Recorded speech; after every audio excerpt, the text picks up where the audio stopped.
Recording stopped. Recording in progress. Pues como lo anuncié en el flyer de la sesión, de que solo las mejores personas se atreven, y no lo quise poner en primera persona para no sonar presumido, pero solo las personas mejores son capaces de proclamar la verdad.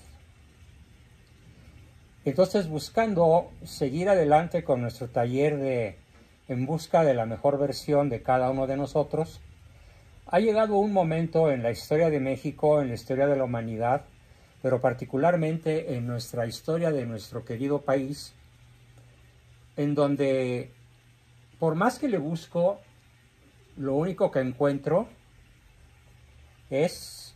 ¿Sí me escuchan, Angélica?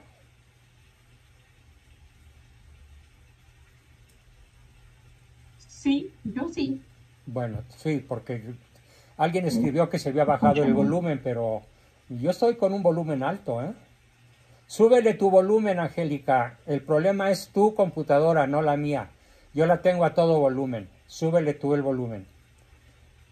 Bien.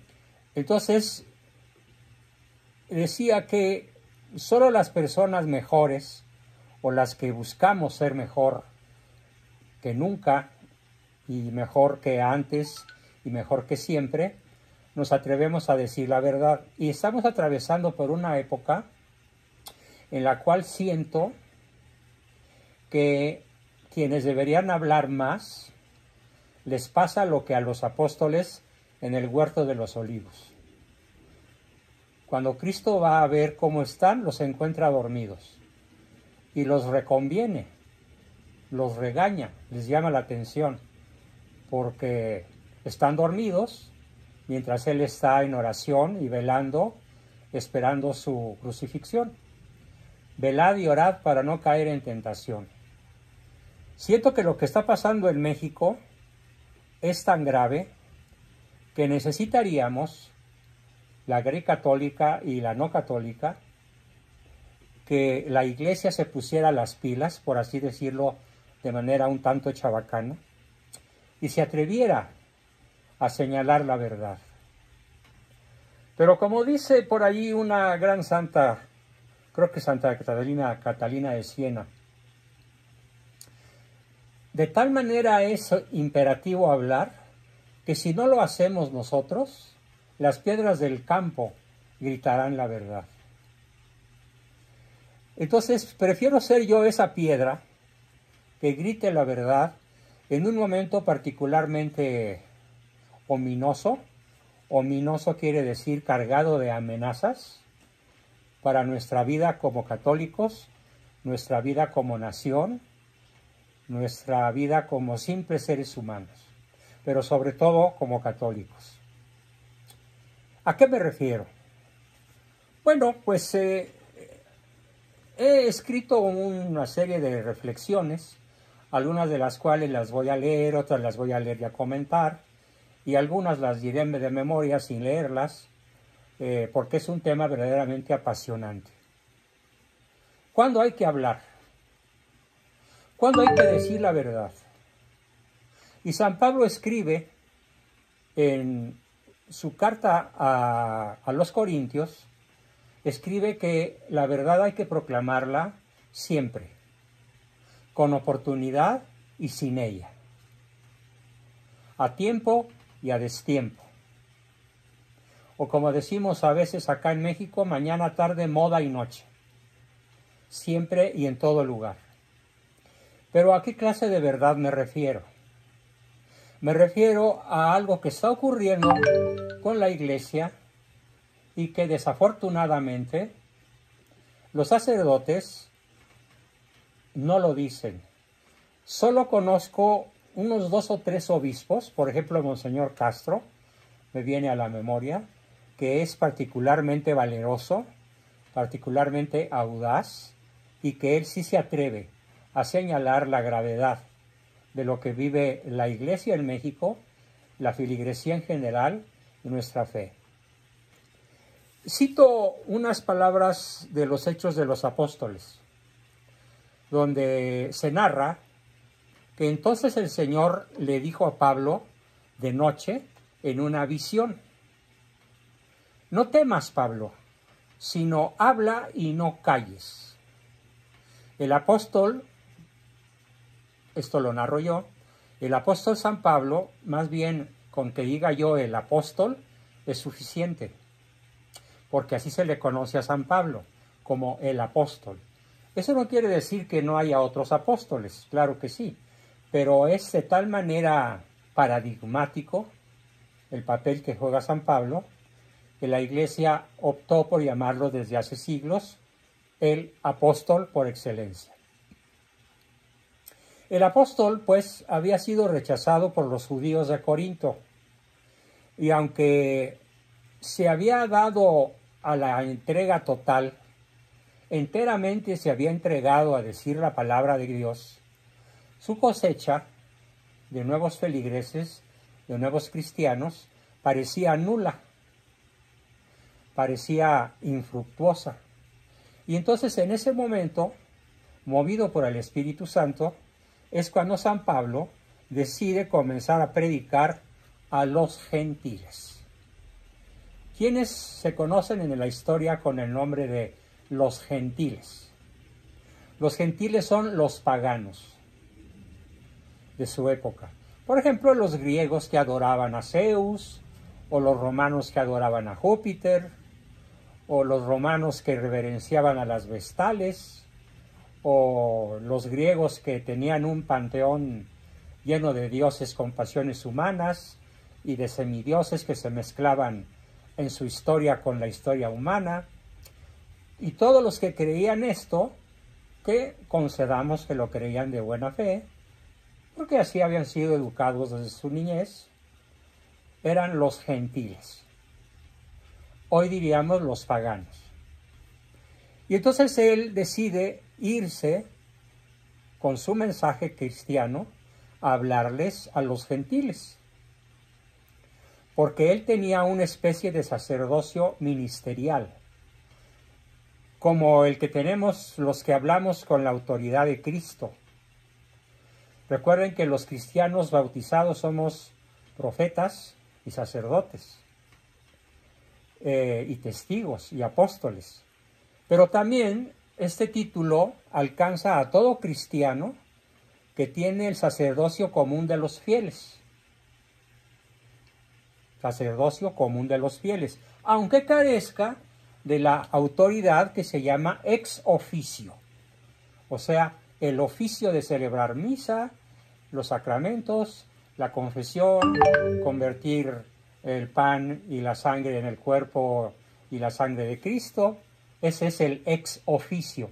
Nosotros no somos sacerdotes ex officio, sino por nuestra condición de bautizados, tenemos la obligación de propagar la palabra del Señor. Nuestros deberes y funciones son ineludibles, básicamente ineludibles. De modo que la exhortación que nos hace Pablo de no temer, más bien la exhortación que le hace el ángel a Pablo en el sueño es: no temas, habla. Y entonces yo quiero hacer lo mismo. Yo quiero hablar sin temor. Y quiero que todos lo hagamos sin temor. Hablar y no callar. A todos obliga. El hablar, el no callar, no se refiere solamente a la fiel transmisión del depósito de la fe revelada, aunque obviamente lo incluye, porque en el fondo es lo mismo, sino a la vida concreta, a la docencia. En la medida en la que ustedes se basan en estas sesiones para adoctrinar, para enseñar, para transmitir, están ejerciendo una labor docente. No nada más yo, como el docente decano del grupo o principal responsable, sino ustedes también. Hay que atrevernos a hablar desde la docencia, porque tenemos la certeza de que la palabra que transmitimos no es la nuestra, es la de Cristo. Y que además tenemos la obligación aparte de la docencia, de la defensa de la fe y de la defensa de la Iglesia a través de los pequeños asuntos cotidianos, que son una especie de hablar participando con nuestros asuntos cotidianos. Si los hacemos por Cristo, en Cristo y con Cristo, sin palabras audibles, estamos frecuentemente, aunque no de modo explícito y doctrinal, estamos llamados a hacerlo, a testimoniar con nuestras pequeñas acciones cotidianas el amor a Cristo. Como cuando, agotado por el cansancio de un día interminable, mi esposa me pide un vaso con agua y en vez de decirle ve tú por él, aunque me esté cayendo de sueño, lo coloco en el altar de Cristo, claro, también en el de mi esposa, pero ante todo en el de Cristo, y por más difícil que sea bajar 3 pisos por un vaso con agua, lo hago en ese sentido que lo estoy planteando, que mis acciones hablen, no nada más mis palabras, que mis acciones sean un testimonio de mi fe. En ese sentido, todos estamos llamados, y el mandato de no callar, engloba nuestras acciones, no nada más nuestras palabras, sino nuestras acciones. Y entonces el que habla de ese modo logra la mejor versión de sí mismo. Porque el mandato de no callar, el que a todos nos obliga, siempre que tengamos algo de qué hablar. Nuestras acciones tienen siempre algo de qué hablar, del mensaje de Cristo. De eso se trata. Aquí vuelvo a ceder la palabra a San Pablo. He tenido algo de qué hablar en el seno de la vida de la Iglesia, y por eso, dice San Pablo, no me callo, ni me callaré, aunque la vida me cueste, y todos sabemos que murió crucificado, al igual que su maestro. Del inevitable no callar ha nacido este libro, en el que ahora me baso, más bien que libro, en esos apuntes en los que ahora me baso, porque sería demasiada pretensión decirle libro. Primero voy a hacer un grupo de reflexiones el día de hoy, un grupo de reflexiones que me he venido haciendo desde hace mucho, desde hace muchos años, más de 30 o probablemente más de 40, desde que yo trabajo en lo que trabajo como terapeuta católico, como testigo de Dios, de la palabra de Cristo, en la persona de mis centenares de alumnos a lo largo de tantos años, que es incluso anterior a 1980. Bueno, pues entonces, ahora quiero referirme a algo en lo que me he referido en estas notas que he escrito este fin de semana y hoy por la mañana. Algo que he nombrado la autodemolición de la Iglesia. Hace un rato en la conferencia improvisada que estábamos teniendo antes de iniciar la sesión, comentaban que el Papa Francisco ya no quiere ser llamado Papa, y tampoco quiere ser llamado Francisco, sino que ahora quiere ser llamado gerente o director o presidente, y no por el nombre adoptado en el papado, que es Francisco I, sino Jorge Maglio Bergoglio, por su nombre de pila y sus apellidos como aparecen seguramente en su acta de nacimiento. Cosa que, dicho sea de paso, me parece un reverendo despropósito. Algo sobre lo cual me siento obligado a volver a hablar, probablemente en sesiones próximas, y digo muy probablemente porque esa noticia me agarró desprevenido hoy a las 2 de la tarde. Eran las 2 de la tarde cuando bajé a mi computadora porque habían estado haciendo antes otras actividades y me voy topando con esta noticia de que el Papa ya no quiere ser llamado Papa, sino con un título estrictamente mundano. Bueno, esta autodemolición es muy negativa para todos nosotros, y aunque sabemos por dogma de fe que la Iglesia, desde el punto de vista del cuerpo místico, de que somos el cuerpo místico de Cristo, desde ese punto de vista, la Iglesia es indemolible, o sea, no se puede demoler el cuerpo místico de Cristo. Lo que sí se puede demoler es lo que ahora el Papa señala dramáticamente: la presencia activa de él, del Papa Francisco, que carcome como una larva que corroe y taladra la madera hasta volverla polvo y derrumbar toda la estructura. ¿A qué me quiero referir? A lo que hoy se conoce con el nombre de teología progresista. Uy, ¿cómo atrae esa palabra? O esa doble palabra. Teología de la liberación. Válgame Dios, la gente se desgarra de emoción las vestiduras. Teología de la liberación. Cristo vino a liberarnos de la opresión de las estructuras sociales. Ya Chole vendía su casa. Eso no es cierto.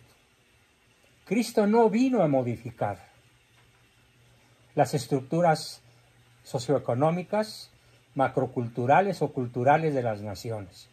Cristo vino a convertir los corazones a su amor. Cristo vino a morir por justos y pecadores, para que todo aquel que así lo decida alcance la vida eterna por los méritos de Cristo, aunque no se haya ocupado, porque no es campo de su competencia, de transformar las organizaciones, las estructuras, los partidos, las corrientes ideológicas, la forma de gobierno de su ciudad, de su barrio, de su colonia o de su nación. Cristo no es un reformador social. Y hoy, desgraciadamente, infinidad de sacerdotes, yo diría la mayoría, y una buena mayoría de obispos, así presentan a Cristo en esta teología progresista o teología de la liberación, que da paso a algo que hoy quiero criticar con singular energía: el secularismo demoledor. ¿Qué quiere decir secularismo? Secularismo viene de la palabra latina seculum, que significa el siglo. Y entonces, cuando hablamos de los hombres del siglo, de los seculares, hablamos de los hombres que vivimos en la sociedad que no es la iglesia, que enseña, la iglesia que bautiza, la iglesia que imparte los sacramentos, sino ese cuerpo místico al cual pertenecemos mediante el bautismo. Este cuerpo místico no es demolible. Pero ¿qué es lo que sí está demoliéndose? La estructura jerárquica del mando. El Papa, hasta donde alcancé a leer yo, y espero volver a leer para estar seguro de lo que leí, el Papa se niega a hablar de infalibilidad papal.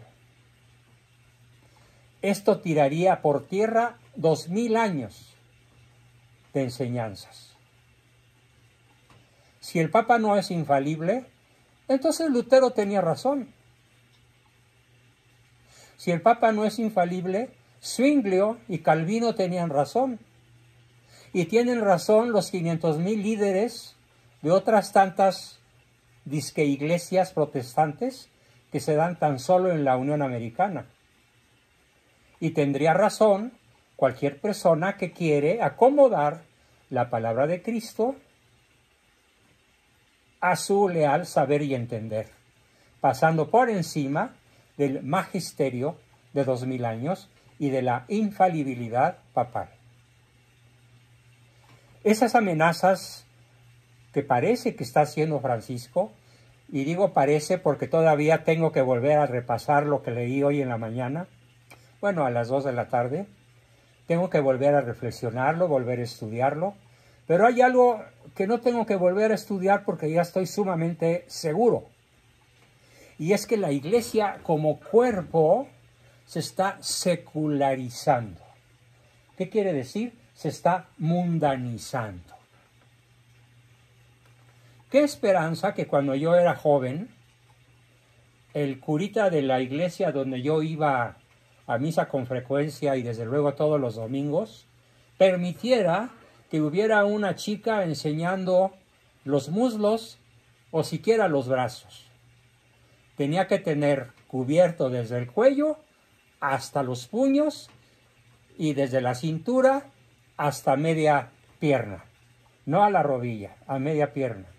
Y si no, el señor cura iba al lugar donde estaba la chica descocada y la invitaba a regresar a la iglesia decentemente vestida. Hoy, si ustedes observan una boda, yo acabo de estar en una, bueno, parece un desfile de Christian Dior,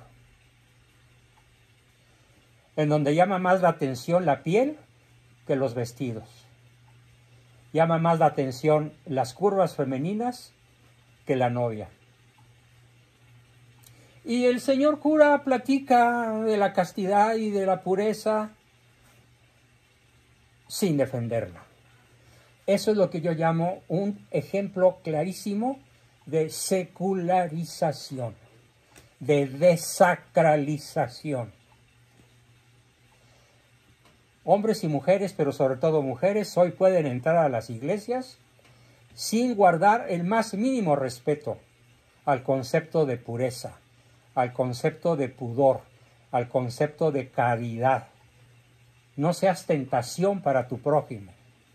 Vístete de manera de no ser objeto del deseo, que por otra parte es natural. No es contra natura. El desear, al menos durante unos milisegundos, una imagen de belleza, de atracción sexual. Es natural. Lo malo es el consentimiento y el regodeo posterior. Y yo me pregunto, ¿cómo estará la conciencia de esos sacerdotes secularizados que observan cómo la gente se fija más en el descocado vestir de las damas que asisten a la boda que en la ceremonia misma de la misa o del matrimonio? Esto es solo uno de tantísimos ejemplos de secularización a los que me podría referir. Bueno, entonces, para ser mejores personas, ¿qué necesitamos? Pues necesitamos muchísimo valor, mucho valor, para atrevernos a proclamar la verdad. Vamos a ver mis comentarios sobre una palabra que puede ser muy nueva, muy extraña para la mayoría del grupo. Y me refiero a la palabra inmanente. ¿Qué significa inmanencia? Inmanencia quiere decir que en una entidad finita, como es el ser humano desde el punto de vista físico o biológico, está el punto de partida y el punto de llegada de la ética cristiana. Haciendo caso omiso de la palabra de Cristo.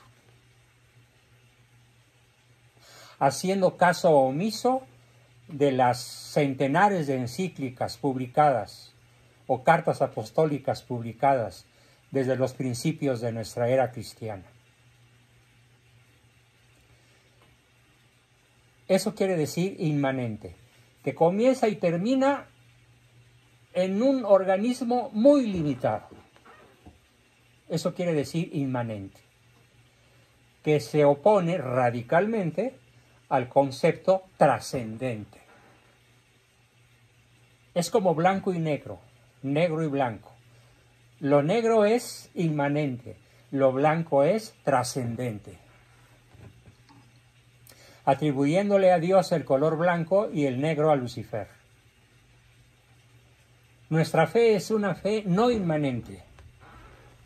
Nuestra fe es una fe trascendental, es una fe trascendente, que va más allá de la persona humana y que comienza mucho antes de la persona humana. Con la segunda persona de la Santísima Trinidad, que tomará carne y cuerpo humano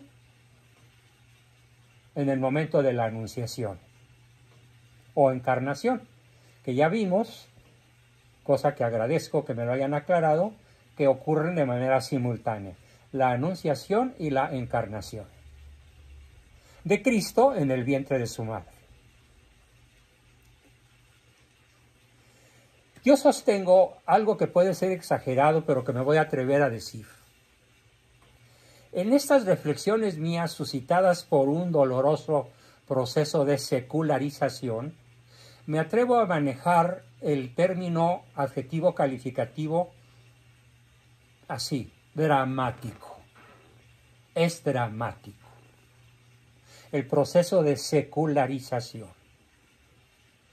porque el compromiso personal ya no está con Cristo. El compromiso personal ya no está con la infalibilidad del Papa en turno y de todos los anteriores.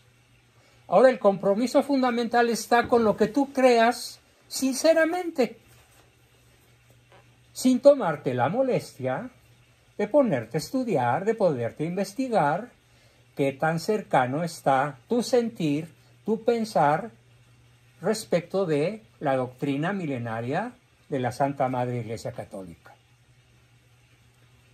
Dice Oliva que agregando a la falta de pudor la gran cantidad de mujeres que se hacen la cirugía plástica, aumentando medidas exageradas y vestidas vulgarmente en ciertas áreas de su cuerpo, en todas las celebraciones religiosas. Bueno, pues no quise yo ser tan explícito, pero sí, de acuerdo, Oliva. Fuiste un poco más adelante que yo. Bien. Todo esto que estoy comentando pone de manifiesto algo que voy a decir en palabras muy duras. Las derivaciones radiales. ¿Qué es una derivación radial? Imagínense un círculo con su centro. ¿Qué es una derivación radial?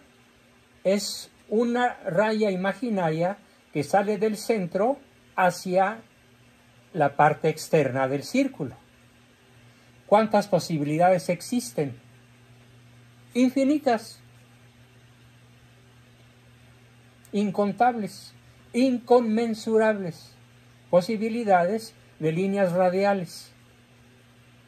Claro, si nos atenemos a la forma de medir los meridianos terrestres, pues diríamos que hay 360, nada más, porque la Tierra mide 360 grados como esfera. Pero si hablamos de posibilidades teológicas, filosóficas, metafísicas, las posibilidades son incontables. ¿Esto qué quiere decir? Que la verdad es una y el error es múltiple. Y que hoy como nunca tenemos que rescatar el sentido trascendente de nuestra fe, abandonando toda forma de inmanencia, porque la verdad no comienza en mí y termina en mí. Comienza en Dios Padre y termina con la resurrección que acabamos de celebrar apenas el domingo, que de una manera luciferina, indescriptiblemente malevolente, fue decretado por Biden, el presidente gringo, como el día de la visibilidad transexual. Para los que no lo hayan alcanzado a saber. El día de la visibilidad transexual en vez de la fiesta de la resurrección de Cristo. Mayor oposición descarada al cristianismo no puede darse. Y en un presidente que además se autonombra católico. Bueno, Este peligro de secularización, de ayornamiento, de ponerse en sintonía con el mundo, el demonio y la carne, ha amenazado a la Iglesia desde su constitución por Cristo. ¿Cuándo instituye Cristo su Iglesia? Hay dos momentos culminantes. Uno lo acabamos de celebrar el jueves de la semana pasada, cuando instituye la Eucaristía en la última cena. Y el otro cuando nombra a Pedro la roca sobre la cual fundamentará su Iglesia. Son los dos instantes fundacionales de la Iglesia. El primero sacramental, el segundo estructural. Le da estructura de mando a la persona de Pedro y le da el vigor maravilloso de quedarse entre nosotros con el sacramento de la Eucaristía. Cosa que desafortunadamente niegan los protestantes, aunque a veces lean la misma Biblia que nosotros, porque interpretan ese párrafo del que no come mi cuerpo y no bebe mi sangre, no tendrá vida eterna entre nosotros. ¿Saben cómo lo interpretan torpemente? Como una alegoría, como algo simbólico, cuando en realidad Cristo fue concreto. Al referirse a mi cuerpo, se refiere a la hostia consagrada por el sacerdote. Al referirse a mi sangre, se refiere a que en la hostia, aunque no la veamos, está su divinidad, su sangre y su humanidad completa. La secularización, a la que tanto estoy atacando en estos momentos, pasa por alto esto. Díganme, por favor, si en esta Semana Santa, en algún oficio al que asistieron, el señor cura en su fervorín o en la celebración a la que hayan asistido algunos de ustedes, se refirió a la institución de la Sagrada Eucaristía el Jueves Santo. ¿Alguien lo escuchó? Marifer. Sí. Dos. Van dos. Sí. Tres. Cuando debería haberse levantado 47 manos a la vez. Yo sí lo escuché también. 4. Yo también. 5. 6. Sí lo escuchamos. Sí. Bueno, me alegra que fueron a una buena iglesia y con un buen sacerdote, los que lo hayan escuchado. Desafortunadamente no fue mi caso. Yo no lo escuché en ningún día de la Semana Santa, en ningún oficio, cosa que me pareció verdaderamente imperdonable.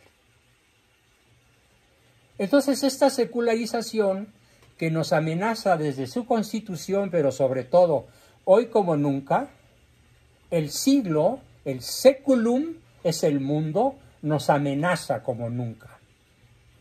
Nos amenaza con invadirnos. E implica, esto que estoy señalando, un afincamiento definitivo. O sea, el secularismo está fincando su edificio en el corazón de la cristiandad. Ante el silencio de muchos obispos y de una buena mayoría de sacerdotes. No era necesario esperar a Friedrich Nietzsche para saber que el espíritu mundo significa el sentido de la tierra, de esa que puede escurrirse entre tus manos, ¿sí? La tierra, no el globo terráqueo, sino la tierra, porque para Nietzsche somos solo tierra, momentánea. Somos un ser para la nada en un universo carente de significado.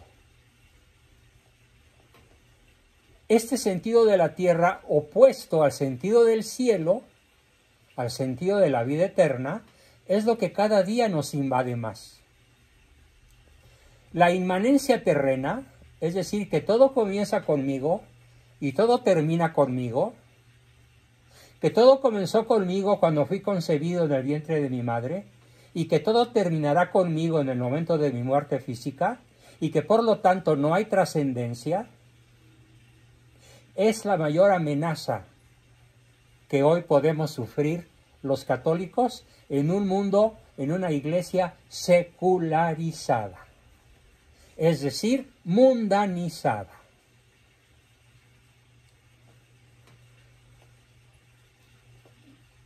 Naturalmente, en esta expresión, la palabra mundo no se toma en el sentido de la creación divina. No nos estamos refiriendo al mundo creado por Dios y vio que todo era bueno, sino a la tierra, al humus que nos forma durante 60, 40, 100 o los años que vivamos en esta tierra. Y además se trata del mundo en el cual entró el pecado por el pecado de un solo hombre, Adán, por el pecado de una sola mujer, Eva, creando así una cierta unidad, fíjese qué cosa más interesante, creando una unidad entre mundo y pecado. Y esa unidad entre mundo y pecado,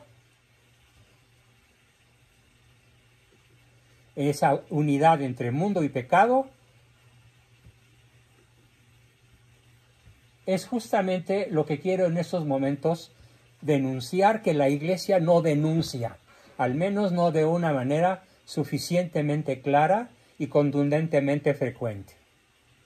Y entonces así, el mundo cae bajo el poder del demonio y los hombres se rebelan contra Dios. Por eso San Pablo contrapone el espíritu del mundo contra el espíritu de Dios en su carta a los Corintios, capítulo 2, versículo 12.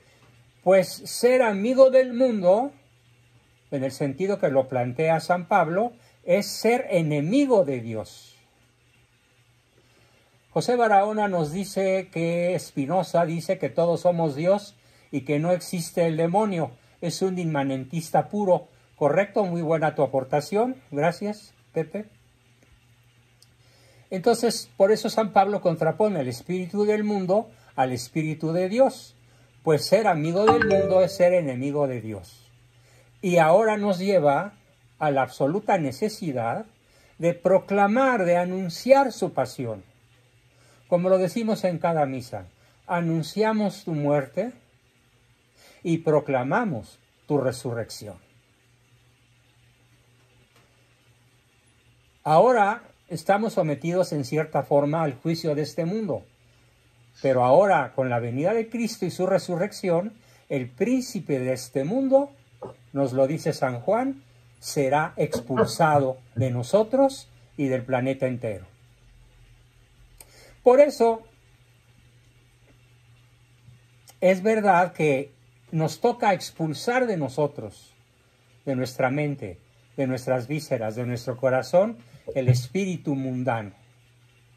Nos toca señalar, a veces de manera personal, a veces de manera general, un hecho contundente, que la muerte ya fue vencida por la pasión de Cristo, por su resurrección, pero que nosotros, en este planeta, no hemos terminado todavía nuestro doloroso transcurrir. Y todas las criaturas estamos expectantes de lo que cada uno de nosotros tiene que sufrir para alcanzar la gloria eterna. Dicho de otra manera, no venimos a divertirnos, no venimos a pasárnosla bien, venimos a ser virtuosos, incluso hasta la necesidad del martirio, para alcanzar la felicidad eterna, aun cuando en esta tierra no la hayamos podido alcanzar, sobre todo si, como lo dice San Pablo al principio, somos perseguidos y tenemos que ir a predicar a los gentiles. El espíritu del mundo, el mundo del hombre viejo, acecha con sed de acechanza, de estar a la caza, a la cacería. El espíritu del mundo acecha, hiere y aún mata la vida sobrenatural del hombre, que es su verdadera vida o segunda creación. Porque el mundo y su espíritu ya fueron vencidos por Cristo. Y lo único que tenemos que hacer es hacer de nuestra vida un constante devenir trascendental, pareciéndonos lo más posible a nuestro modelo supremo, Cristo, el que da la vida por quienes ama. Y aunque mundo y espíritu hayan sido ya vencidos, continuaremos la batalla hasta el final de los fines, hasta el fin de los fines, cuando parecerá que el mundo habrá logrado su triunfo definitivo y menudos sustos se van a llevar, porque es justamente cuando Cristo bajará con gran poder y majestad a juzgar a vivos y muertos. Y el cristiano, y con eso termino, que está en el mundo sin pertenecer al mundo, seremos el germen de la salvación de ese mundo, donde nos ha tocado recibir el bautismo y proclamar la palabra de Cristo. Con esto termino mi exposición de siempre de 40 a 41 minutos y pasamos a continuación a sus preguntas, comentarios, aportaciones, dudas y demás cosas que nos quieran decir. ¿Quién quiere comenzar? Adelante. Voy a poner pausa Recording stopped. y reanudamos. Recording in